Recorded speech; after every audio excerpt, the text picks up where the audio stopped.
perfect.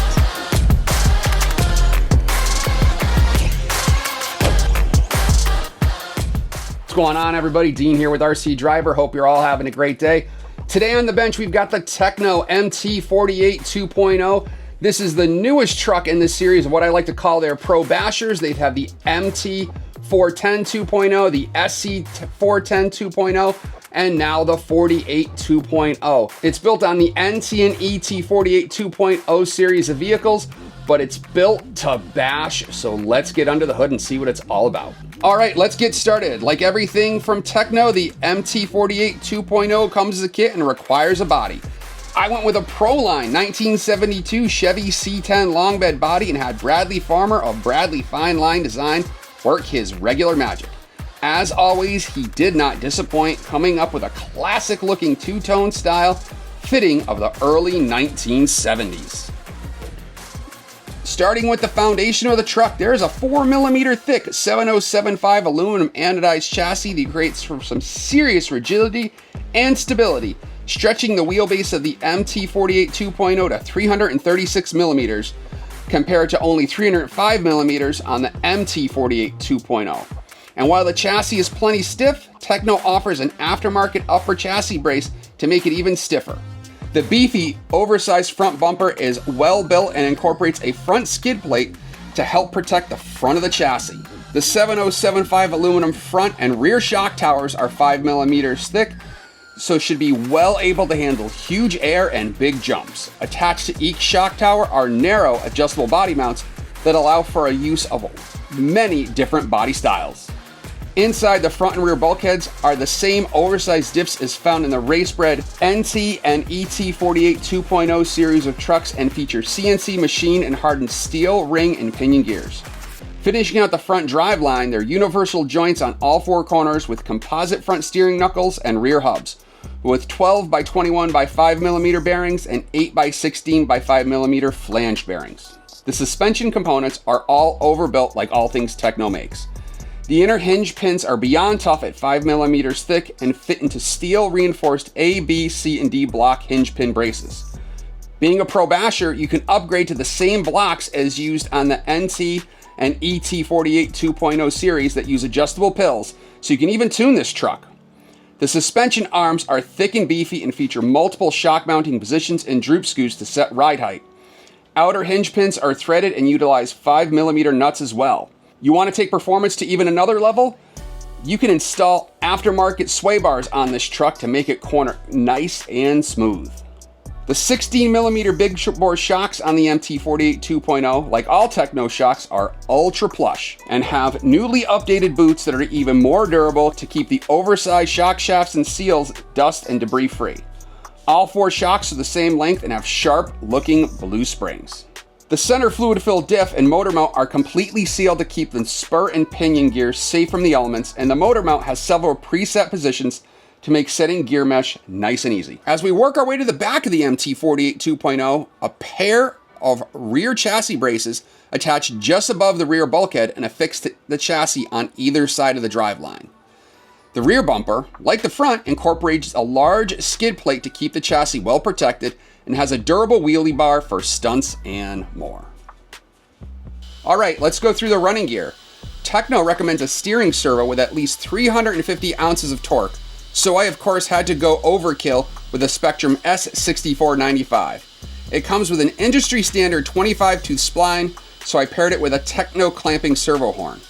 It also has more than enough power with 416 ounces of torque to get the tires to snap from side to side in a blink of an eye. It also has a replaceable lead.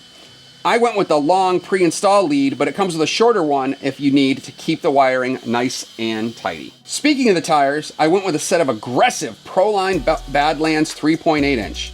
They come pre-glued and offer two different 17mm hex adapters to accommodate different offsets.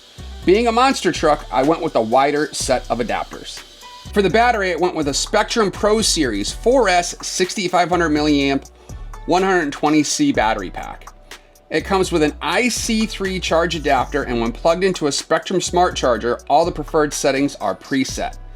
It also has 5mm plugs to make wiring up the truck nice and tidy. How are we gonna get those Badlands spinning? How about a Spectrum Firma smart sensored system with smart technology that features a 2250 kV motor and 130 amp ESC. The ESC secures perfectly to the Tekno mounting plate, and I soldered up everything to look great with an RC Madness wiring organizer and bullet plugs. Even better, when paired with my Spectrum DX5 Pro radio, I can adjust nearly any setting on the fly. All right, now that you know about the MT48 2.0 and its running gear, let's go get it dirty.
All right, everybody, myself, Jeff from 413 RC, and my nephew Joe, we took the MT48 2.0 from Tekno to the excavation yard real close to my house and had at it. We brought some bike jumps, we hit some of the big piles of dirt and whatnot, and really gave this thing a torture test, some big air, landed it on its roof a few times, as you could see, clipped the bulldozer, and I thought the body was gonna crumple, but just left it with a scuff on it. One thing I really want to say, it likes to find its bearings. So even when it's in the air and out of shape, with very little user input, it finds itself and you can level it out to land it on its wheels. You can do that with most any vehicle, but this I found it to be exceptionally easy. Much easier, as you can expect, than the MT410 2.0. Again, we played with this thing pretty hard. We did have a couple part failures, gotta be honest.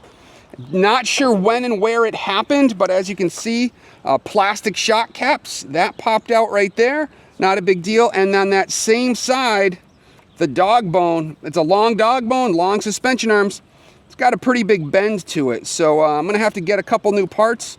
But again, other than that, we beat this thing pretty good. Not much worse for wear. I'm still gonna give it 2 thumbs up. I'll give it an A if I was giving it a score as a teacher. If you want a kit, you wanna build yourself a monster truck, this is the way to go. The Spectrum electronics held up flawlessly. At one point, the fan on the speed control wasn't going, and I was like, uh-oh, so I pulled the body off.